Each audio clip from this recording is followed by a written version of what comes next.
승무패 27회차 현미경 분석 1부 첫 번째 경기는 AC 밀란과 라치오의 경기입니다. 저는 승무패로 지워보도록 하겠습니다.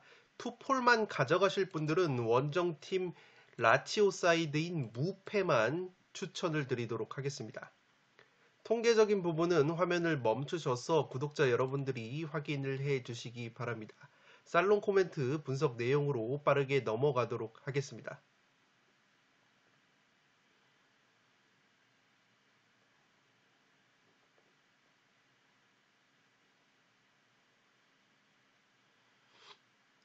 살롱 코멘트로 정리를 해드리면 개인적으로 양팀 모두에게 기회가 있는 경기라고 생각을 하고 있습니다. 우선 올 시즌 첫 맞대결에서 라치오가 AC 밀란을 4대0으로 대파를 한 적이 있는데 AC 밀란의 측면을 잘 공략했던 라치오라고 보시면 되겠습니다. 지금 보시는 것처럼 AC 밀란의 유일한 수비 약점이 이 측면 수비라고 나와 있고 그것도 매우 약함이라고 나와 있기 때문에 기본적으로 측면 수비가 약한 AC 밀란이고 반대로 라치오 같은 경우에는 측면 공격력이 강점이라고 나와 있기 때문에 그러한 상성을 잘 살려서 라치오가 1차전에서 AC 밀란을 4대0으로 대파를 했다고 보시면 되겠습니다. 지금 보시는 것이 1차전 라치오가 4대0으로 승리를 거뒀을 때 AC 밀란의 측면을 허물면서 무려 3골을 만들어냈었던 장면인데 이 선제골 같은 경우에도 AC 밀란의 오른쪽 측면이 허물어지면서 실점을 당했고 이 두 번째 실점 같은 경우에는 왼쪽 측면이 허물어지면서 실점을 당했습니다. 마지막 네 번째 실점 같은 경우에도 AC 밀란의 오른쪽 측면이 허물어지면서 실점을 당했기 때문에 AC 밀란의 측면 수비 약점이 그대로 드러났던 라치오와의 지난 1차전 맞대결이었기 때문에 이번에도 AC 밀란이 라치오의 퀄리티 있는 측면 공격에 적지 않은 애를 먹을 것으로 생각이 됩니다.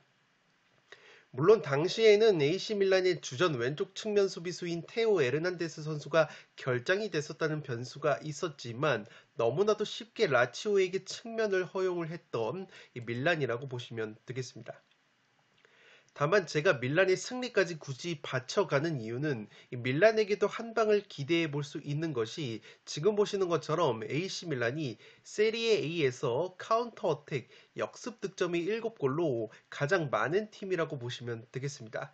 직전 AC 밀란이 강등권 크레모네와의 홈경기에서 충격적인 1대1 무승부를 거뒀는데 당시에도 크레모네를 상대로 이렇게 빠른 역습을 통해서 득점 기회를 많이 만들어냈지만 골 결정력의 문제점을 드러내면서 아쉽게 득점을 실패를 했다고 보시면 되겠습니다. 역습 자체는 굉장히 위협적인 모습을 보여줬었기 때문에 AC 밀란이 역습 상황에서의 기동력은 문제가 없을 것으로 생각이 되고 라치오 같은 경우에는 기본적으로 세리에 A에서 실점이 두 번째로 적은 팀인데 그러한 짠물 수비 라치오도 역습으로만 올 시즌 4골을 실점을 하면서 세리에 A에서 역습 실점이 네 번째로 많은 팀이기 때문에 AC 밀란의 퀄리티 있는 역습 한 방이 의외로 통할 가능성도 있지 않을까 싶습니다. 다만 AC 밀란 같은 경우에는 라치오전 이후에 인테르와 챔피언스 리그 4강 홈경기 1차전을 앞두고 있기 때문에 일정 면에서도 AC 밀란이 상당히 까다로운 부분이 있습니다. 최근에 AC 밀란이 무자비 면모가 있는데 패턴적으로 리그 3연무가 없었다는 점과 양팀이 맞대결 10번을 펼쳐서 무승부가 단 한 번도 없었다는 승패가 갈린 상성을 고려를 한다면 이 무승부를 배제하고 원래는 처음에 승패로 갈라보고 싶은 경기였는데 직전 승무패 26회차에서도 발렌시아 대 비아레알의 경기가 두 팀의 맞대결 10번 중에서 무승부가 단 한 번도 없었던 상성이었음에도 불구하고 이 무승부가 11경기 만에 나왔었던 것처럼 최근 맞대결에서의 무승부가 없었다는 상성 자체는 그렇게까지 중요하지 않을 가능성도 있다는 점에서 이 경기는 개인적으로 승무패가 모두 보이는 경기라고 생각을 하고 있습니다. 물론 경기력적으로는 라치오의 무패 투폴 사이드를 추천을 드리도록 하겠는데 제가 승리까지 가져가는 이유는 현재 AC 밀란의 경기력과 일정적인 측면을 고려해 봤을 때 AC 밀란 쪽으로 현재 외국인 구매율 투표율이 상당히 몰리고 있기 때문에 해외 투표율까지 조금은 반영을 한다면 이 경기는 승무패로 지우는 것이 합리적인 선택이 될 것으로 생각이 됩니다. 1번 경기는 승무패로 지우는데 그래도 투폴만 가져가실 분들은 라치오의 무패를 추천드리도록 하겠습니다. 두 번째 경기는 본머스 대 첼시 경기인데 승패로 갈라보도록 하겠습니다.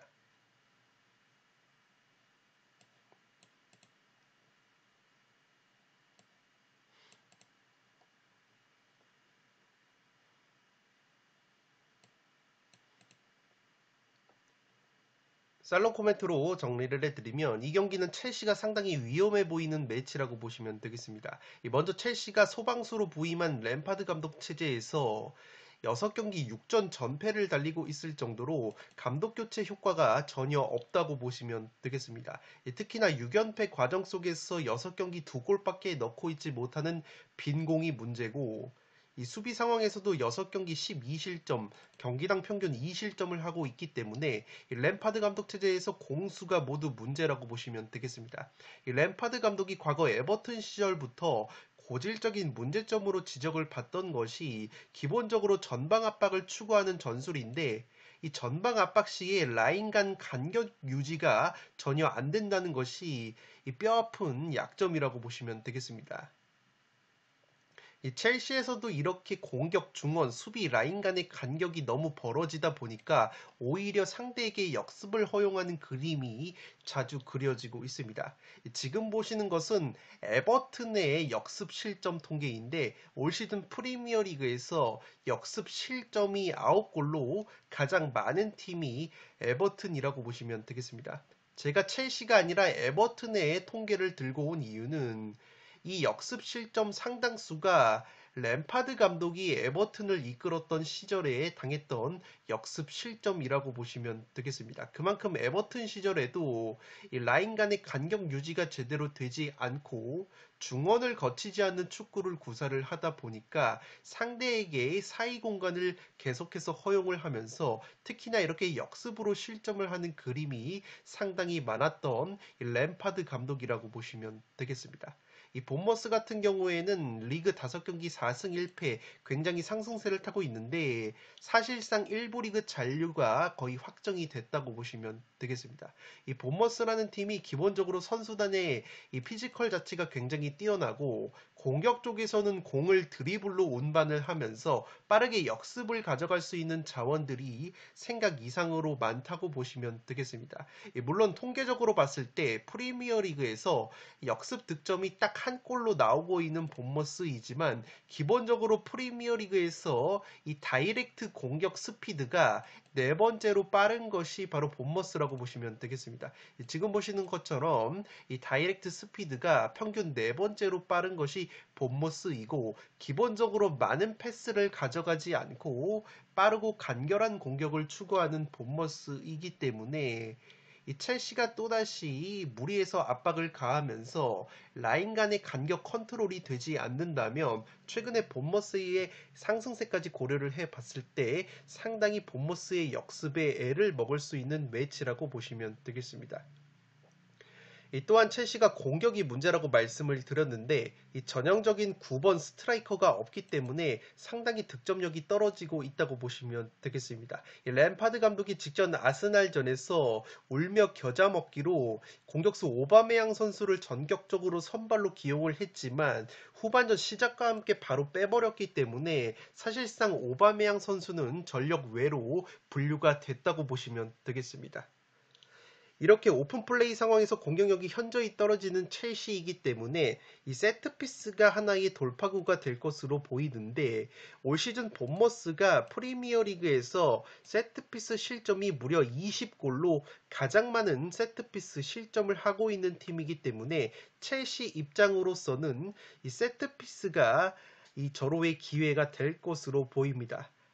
다만 첼시는 올 시즌 세트피스에서도 득점이 7골밖에 없어서 프리미어리그에서 세 번째로 세트피스 득점이 적은 팀이기 때문에 이 본머스의 약점이라고 볼 수 있는 세트피스 수비를 잘 공략할 수 있을지 의문이라고 보시면 되겠습니다. 오히려 세트피스 득점은 본머스가 9골로 첼시보다 많은 상황이고, 첼시 역시 올 시즌 세트피스로만 10번의 실점을 당하고 있기 때문에 오히려 본머스가 세트피스로 득점을 하는 구도도 그려지지 않나 싶습니다. 최근 상대전적 면에서도 본머스가 친선전을 제외하면 첼시 상대로 2승 1무 1패, 홈에서는 1승 1무 무패를 달리고 있을 정도로 첼시를 상대로 강했던 모습까지 있기 때문에 여러모로 첼시가 리스크가 큰 매치가 될 것으로 생각이 됩니다.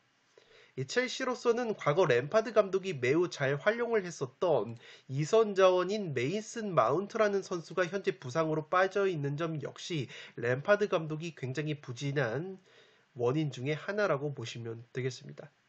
이번 경기는 승패로 갈라보도록 하겠습니다. 세 번째 경기는 맨시티 대 리즈의 경기인데 맨시티의 단통 승리로 가보도록 하겠습니다.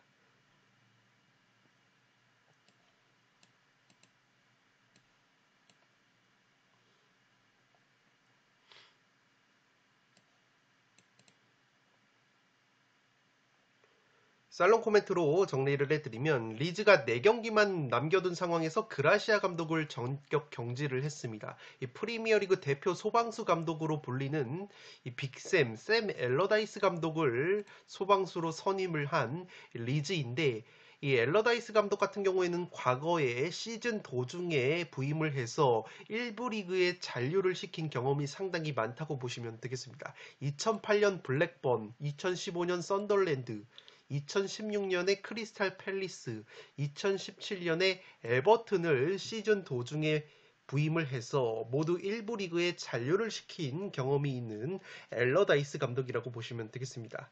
물론 가장 최근에 감독직을 맡았었던 2020년에는 부임 당시 19위였던 웨스트 브롬에 부임을 해서 19위로 시즌을 마치면서 2부 리그로 강등이 된 경험도 있다고 보시면 되겠습니다.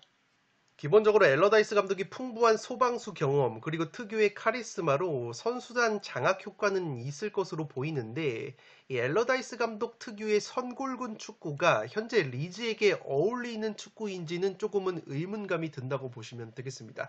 기본적으로 롱볼을 때리는 선수비 후 역습 형태의 축구를 구사하는 엘러다이스 감독인데, 특히나 이 엘러다이스 감독 축구의 핵심이라고 볼 수 있는 것은 최전방에서 그 롱볼을 소유를 하면서 떨궈줄 수 있는 타겟형 스트라이커 유형의 선수가 굉장히 필요하다고 보시면 되겠는데, 리즈 같은 경우에는 최전방의 로드리고, 벤포드, 리터 같은 공격수들이 이러한 장신의 타겟형 스트라이커 유형이 아니기 때문에 엘러다이스 감독이 추구하는 선골군 롱볼 축구가 이 효과를 발휘할 수 있을지 의문이라고 보시면 되겠습니다.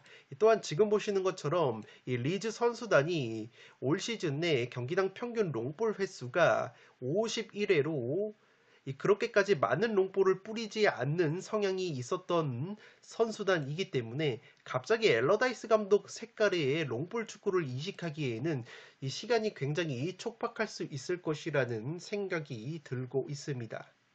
무엇보다 리즈 같은 경우에는 과거에 미드필더 칼빈 필립스 같은 롱볼 줄기가 굉장히 좋은 미드필더들이 있었지만, 이 칼빈 필립스가 맨시티로 이적을 한 이후에는 중원에서 믿을 만한 롱볼 패서도 딱히 없다고 보시면 되겠습니다. 맨시티 같은 경우에는 리즈전 이후에 레알 마드리드와의 챔피언스리그 4강 원정 경기를 앞두고 있기 때문에 이 리즈전에서 그렇게까지 무리한 경기 운영은 하지 않을 것으로 생각이 됩니다. 특히나 최근에 부상으로 빠져있는 핵심 플레이메이커 케빈 데브라이너 선수가 여전히 출전 여부가 불투명한데 레알전을 앞두고 무리해서 출전을 시키지 않을 가능성이 높아 보입니다. 그럼에도 맨시티가 아직까지 프리미어리그 자력 우승을 확정지은 것이 아니기 때문에 제 아무리 데브라이너가 결장을 한다고 하더라도 리즈를 상대로 그렇게까지 고삐를 풀고 경기를 하지는 않을 것으로 생각이 됩니다.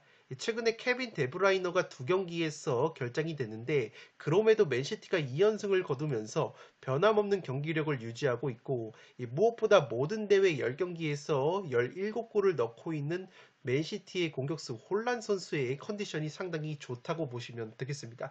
맨시티의 홀란 선수가 지난 리즈 원정 3대1 승리 당시에도 2골을 넣었던 좋은 기억이 있기 때문에 충분히 홀란 선수가 활약을 해줄 가능성이 높아 보이고 지금 보시는 것이 리즈와의 1차전 맞대결에서 3대1로 승리를 거뒀을 때 이 홀란 선수가 2골을 넣었을 때 그 2골을 케빈 데브라이너 선수가 어시스트를 한 것이 아니라 바로 잭 그릴리시 선수가 2골을 모두 어시스트를 해줬습니다. 케빈 데브라이너 선수가 만약에 결장을 한다고 하더라도 최근에 잭 그릴리시 선수의 컨디션이 굉장히 좋기 때문에 그릴리시 선수와 홀란 선수의 콤비가 또다시 나올 가능성도 있어 보이기 때문에 이 경기는 딱히 이변이 느껴지는 경기는 아니라고 생각이 됩니다. 3번 경기는 맨시티의 단통 승리로 가보도록 하겠습니다. 네 번째 경기는 토트넘 대 크리스탈 팰리스의 경기인데 승무 투폴로 가보도록 하겠습니다.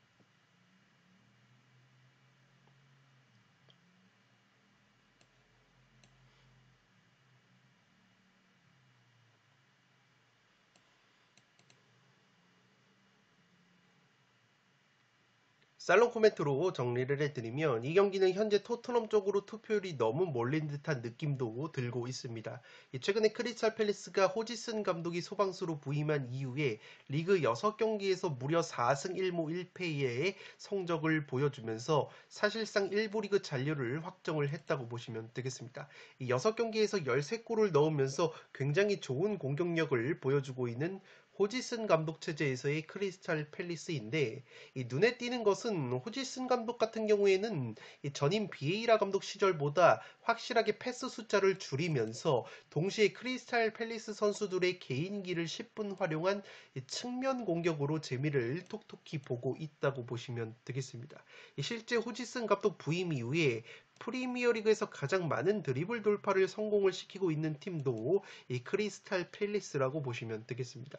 이 토트넘 같은 경우에는 현재 측면 윙백 쪽에서 에메르송 로얄이나 세세뇽 같은 선수들이 부상으로 빠져 있기 때문에 왼쪽 윙백의 페리시치 선수 그리고 오른쪽 윙백의 페드로 포로 선수가 이 붙박이 선발로 나오고 있는데 이 두 토트넘의 윙백 같은 경우에는 이 수비적인 성향보다는 공격 성향이 상당히 강한 선수들이라고 보시면 되겠습니다. 페리시치 선수는 딱히 설명을 안 해드려도 굉장히 공격적인 선수라는 것을 아실 수가 있고 이 페드로 포로 선수 역시 크로스와 슈팅 능력이 굉장히 뛰어나기 때문에 공격 상황에서도 적극적으로 오버래핑을 감행을 해서 이 수비보다는 공격 쪽에 치중을 하는 윙백 자원이라고 보시면 되겠습니다. 문제는 지금 보시는 것처럼 크리스탈 팰리스의 측면 자원들이 최근에 컨디션이 굉장히 좋고 이 개인 돌파 능력이 굉장히 뛰어나기 때문에 이 토트넘의 양쪽 윙백이 이번 경기 수비를 신경 쓰지 않고 또다시 공격 일변도로 나설 경우에는 이 크리스탈 팰리스의 측면 자원들에게 굉장히 공략을 당할 가능성이 높지 않을까 싶습니다. 최근에 토트넘이 가뜩이나 중앙 수비 쪽에서도 굉장히 불안한 수비가 나오면서 리그 9경기에서 전경기 실점을 하면서 9경기 실점이 무려 22골이나 되기 때문에 수비적으로 매우 불안하다고 보시면 되겠습니다. 다만 토트넘도 역시 할만해 보이는 것은 직전 경기 크리스탈 팰리스가 웨스트햄에게 4대3으로 승리를 거뒀지만 이 크리스탈 팰리스가 웨스트햄에게 코너킥 세트피스로만 3골을 실점을 하면서 특유의 세트피스 수비 약점을 드러냈다고 보시면 되겠습니다. 지금 보시는 것처럼 토트넘이 이 세트피스 득점이 15골로 프리미어리그에서 가장 많은 팀이기 때문에 충분히 크리스탈 팰리스의 약점인 세트피스 수비를 공략할 가능성이 있지 않나 싶습니다. 물론 최근 후반기 들어서 토트넘의 세트피스 공격력이 다소 주춤하고 있는 모습은 있지만 직전 리버풀전에서 손흥민 선수의 프리킥 그리고 히샬리송 선수의 헤딩 마무리 패턴 세트피스가 한번 나왔기 때문에 충분히 크리스탈 팰리스를 상대로 세트피스 한 방을 기대해 볼 수 있는 이 토트넘이 되지 않을까 싶습니다. 또한 무엇보다 토트넘의 공격 원투펀치인 손흥민과 해리케인 콤비가 유독 크리스탈 팰리스만 만나면 강했던 킬러 면모가 있다고 보시면 되겠습니다. 지금 보시는 것처럼 손흥민 선수가 리그 13경기 크리스탈 팰리스를 상대를 해서 11승 2무 무패를 달리고 있고 골도 7골이나 넣으면서 굉장히 킬러 면모를 보여주고 있습니다. 해리 케인 선수 역시 리그 17번의 맞대결에서 크리스탈 팰리스를 상대로 12승 3무 2패 굉장히 좋은 성적을 보여주고 있고 리그 17경기에서 10골, 5개의 도움을 기록을 하면서 역시나 크리스탈 팰리스 킬러 면모까지 보여주고 있기 때문에 두 공격 원투펀치가 활약을 해줄 가능성이 상당히 높지 않을까 싶습니다. 최근에 손흥민 선수 같은 경우에는 콘테 감독이 경질이 된 이후에 6경기에서 4골 1도움으로 부활한 모습이 있다고 보시면 되겠습니다. 토트넘의 천정 면모와 손흥민, 해리케인의 크리스탈 킬러 면모, 그리고 토트넘의 세트피스 한방, 특유의 홈발까지 고려한다면 토트넘도 충분히 해볼 만한 경기라고 생각이 됩니다. 이미 1부 리그 잔류를 99% 확정한 크리스탈 팰리스이기 때문에 다소 긴장감이 떨어진 모습을 보여준다면 여전히 유럽 대항전 티켓 경쟁을 펼치고 있는 토트넘이 보다 의욕을 보일 만한 경기라고 생각이 되기 때문에 이 경기는 이변이 나온다면 무승부가 합리적인 선택으로 보여집니다. 4번 경기는 승무 투폴로 가보도록 하겠습니다. 5번 경기는 울버햄튼과 아스톤빌라의 경기인데 승패로 갈라보도록 하겠습니다. 단통픽으로는 울버햄튼의 단통 패배를 추천드리도록 하겠습니다.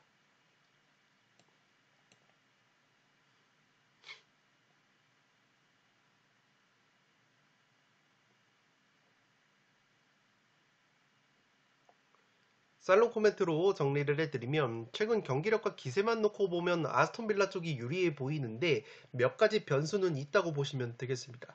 먼저 현재 울버햄튼의 로페테기 감독이 과거 라리가 세비야 감독 시절부터 아스톤빌라의 에메리 감독을 상대로 괜찮은 전적을 기록을 하고 있다고 보시면 되겠습니다. 에메리 감독이 라리가 비아레알 시절에 로페테기 감독의 세비야를 상대로 리그 1승 1무 2패의 열세가 있었고 이 두 감독이 프리미어리그 무대로 옮겨온 뒤에 지난 1월달에 맞대결을 펼쳤는데 그 경기에서도 울버햄튼이 아스톤빌라 원정에서 1대1 무승부를 거둔 바 있기 때문에 확실히 로페테기 감독이 아스톤빌라의 에메리 감독 전술에 대한 이해도가 상당히 높다고 보시면 되겠습니다. 울버햄튼 같은 경우에는 직전 브라이튼 원정에서 0대6으로 대패를 당했지만 최근에 홈 경기에서만큼은 굉장히 좋은 모습을 보여주고 있습니다. 홈에서 3연승의 상승세를 타고 있고 홈 8경기에서 6승 2패 호성적을 거두면서 홈에서는 강팀들도 때려잡고 있는 홈발을 보여주고 있는 이 울버햄튼이라고 보시면 되겠습니다. 무엇보다 최근에 빌라를 상대로 4경기 2승 2무 무패 상대 전적의 우위까지 있는 흐름이기 때문에 울버햄튼 특유의 홈발과 로페테기 감독의 에메리 감독 천정 면모 그리고 빌라를 상대로 최근에 무패 행진까지 달리고 있는 상대 전적의 우위를 고려를 한다면 울버햄튼도 저력을 보여줄 수 있는 매치가 되지 않을까 싶습니다. 이 빌라 같은 경우에는 최근에 기세가 다소 꺾인 느낌이 있는데 직전 맨유 원정에서도 경기 내용은 괜찮았지만 0대1로 석패를 당하면서 최근에 무패 행진이 끊겼다고 보시면 되겠습니다. 최근에 리그 3경기에서 1승 1무 1패의 흐름을 보여주고 있고 최근에 리그 원정 경기에서는 2경기에서 1무 1패의 승리가 없었던 아스톤 빌라이기 때문에 한창 좋았을 때보다는 다소 상승세가 주춤하고 있다고 보시면 되겠습니다. 이 빌라의 주포 공격수 와킨스 선수 역시 최근에 리그 3경기 무득점으로 좋았던 골 감각이 다소 주춤하고 있는 것도 빌라가 조금은 기세가 꺾인 원인이라고 보시면 되겠습니다. 다만 빌라 같은 경우에는 최근에 유럽 대항전 티켓 경쟁이 가능한 순위까지 치고 올라왔기 때문에 승점 획득에 대한 동기부여가 있고, 울버햄튼 같은 경우에는 현재 리그 4경기가 남은 상황에서 강등권과 승점차가 7점이 나고 있기 때문에 아직까지 산술적으로 1부 리그 잔류 확정이 된 것은 아니지만 1부 리그 잔류 가능성이 좀 더 높다고 보시면 되겠습니다. 따라서 최소 무승부 정도는 받치면서 아스톤빌라 사이드도 가져가 볼 수 있는 매치라고 생각이 되기 때문에 최근에 울버햄튼의 홈발과 아스톤빌라의 주포 공격수 와킨스 선수가 리그 3경기 무득점 중이라는 점까지 고려를 한다면 울버햄튼 사이드도 취향껏 가져가 보실 것을 추천드리도록 하겠습니다. 5번 경기는 승패 투폴로 가는데 단통픽으로는 울버햄튼의 단통 패배를 추천드리도록 하겠습니다. 6번 경기는 로마와 인테르의 경기인데 단통 무승부로 가보도록 하겠습니다.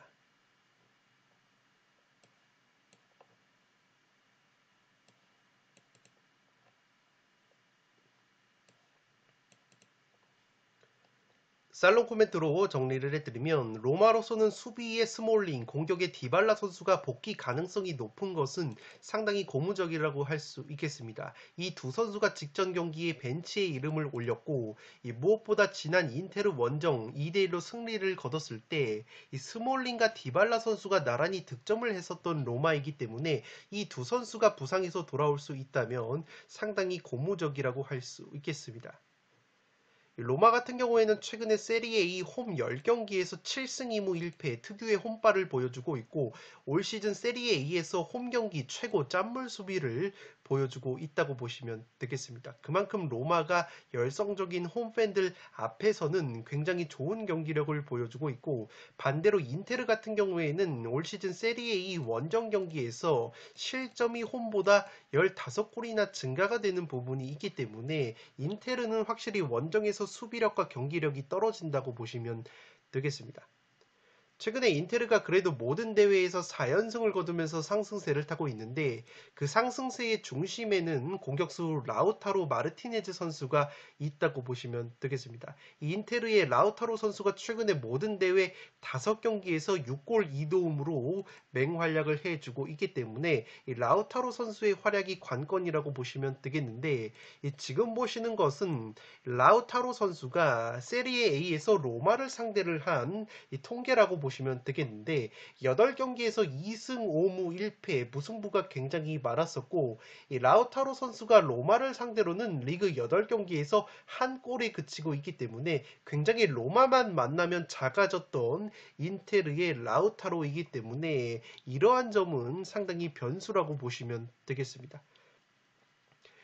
마찬가지로 로마의 공격 에이스 디발라 선수가 인테르와의 경기 성적을 살펴보면 인테르 상대로 디발라 선수가 과거 유벤투스 시절부터 15경기를 치러서 7승 4무 4패의 모습을 보여주고 있고 이 디발라 선수 역시 인터 밀란을 상대로는 15경기 4골 1도움에 그치고 있기 때문에 양팀의 주포 공격수들이 서로 상대팀에 대해서 그렇게까지 강하지 않았던 모습까지 고려를 한다면 굉장히 팽팽한 경기 양상이 나올 가능성이 있지 않나 싶습니다. 이 두 팀 같은 경우에는 현재 치열한 챔피언스 리그 순위 경쟁을 펼치고 있는데 이 맞대결 이후에 굉장히 중요한 유럽 대항전 경기까지 앞두고 있다고 보시면 되겠습니다. 로마 같은 경우에는 5일 뒤에 레버쿠젠과의 유로파리그 4강 홈 경기를 치르고 인테르는 4일 뒤에 라이벌인 AC 밀란과 챔피언스 리그 4강 원정을 치르는 일정이기 때문에 물론 두 팀의 맞대결도 중요하지만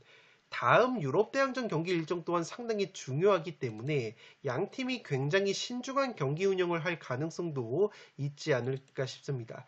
따라서 로마 특유의 홈발과 홈 최고 짠물 수비, 인테르의 원정 실점 증가 및 인테르의 최근 컨디션이 좋은 공격수 라우타로가 로마에게 굉장히 약했다는 점까지 고려를 한다면 양팀 모두 곧바로 유럽 대항전 4강이 이어지는 강행군 일정을 고려했을 때 굉장히 팽팽한 무승부도 그려지는 매치가 되지 않을까 싶습니다. 로마 같은 경우에도 홈에서 승리를 노리기에는 힘들어 보이는 것이 최근에 인테르 상대로 5경기에서 홈에서 3무 2패 승리가 없었기 때문에 이 경기는 팽팽한 단통 무승부로 가보도록 하겠습니다. 현미경 분석 일부 마지막 경기는 7번 경기로 들어온 리버풀과 브랜트포드의 경기입니다. 저는 리버풀의 단통 승리로 가보도록 하겠습니다. 이 독식을 노려보실 분들은 무승부까지 이변픽을 추천드리도록 하겠습니다.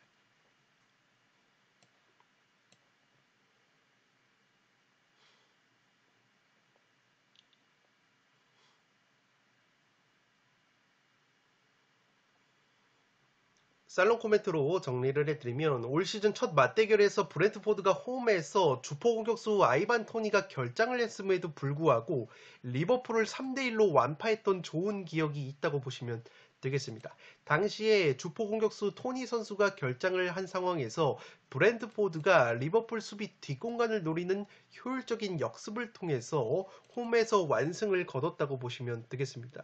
지금 보시는 것처럼 양 팀이 카운터 어택 득점이 리버풀이 7골, 브랜트포드가 6골일 정도로 프리미어리그 최상위권의 역습 능력을 보여주고 있는 양 팀이라고 보시면 되겠는데 문제는 리버풀 같은 경우에는 역습 실점도 5골로 프리미어리그에서 4번째로 많은 팀이기 때문에 통계적으로 역습 실점이 0골인 브랜트포드를 상대로 역습으로 재미를 보지 못한다면 지난 1차전과 마찬가지로 굉장히 힘든 경기를 할 가능성이 있지 않나 싶습니다.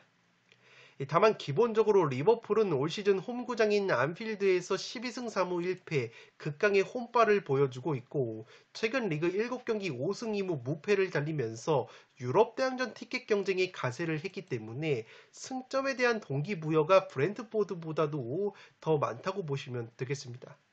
브랜트포드 같은 경우에는 확실히 최근 경기력적으로는 시즌 초중반의 상승세보다는 조금은 떨어져 있는 모습이고 양팀 모두 프리미어리그에서 세트피스 공격력이 가장 강력한 팀들인데 이 브랜트포드 같은 경우에는 세트피스 실점도 10골로 많은 팀이기 때문에 이 세트피스 상황에서는 리버풀도 충분히 브랜트포드를 상대로 재미를 보는 그림이 그려지지 않나 싶습니다.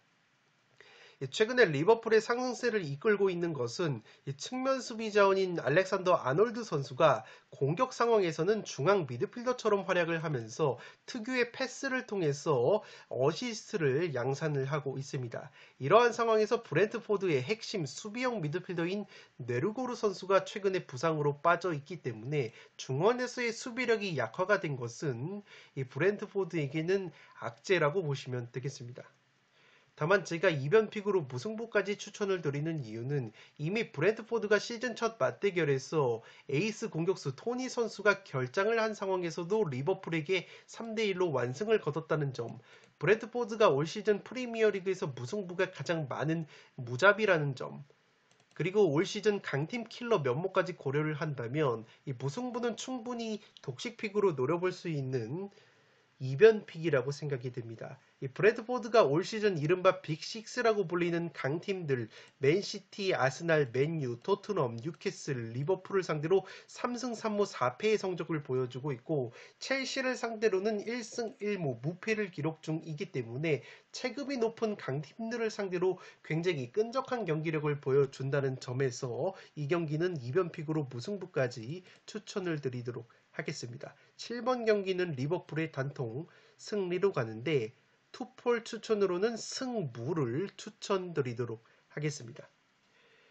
네, 이것으로 승무패 27회차 현미경 분석 1부를 모두 마치도록 하겠습니다. 저는 연이어서 2부를 촬영을 해서 구독자 여러분들의 흐름이 끊기지 않도록 업로드를 해드리겠습니다. 영상이 도움이 되신 분들은 좋아요와 구독 버튼을 눌러주시면 풋볼살롱 채널에 크나큰 힘이 됩니다. 구독 버튼 옆에 종 모양의 알림 설정을 해주시면 그 누구보다 빠르게 양질의 축구 승무패 포르투 관련 분석 컨텐츠를 만나보실 수 있습니다.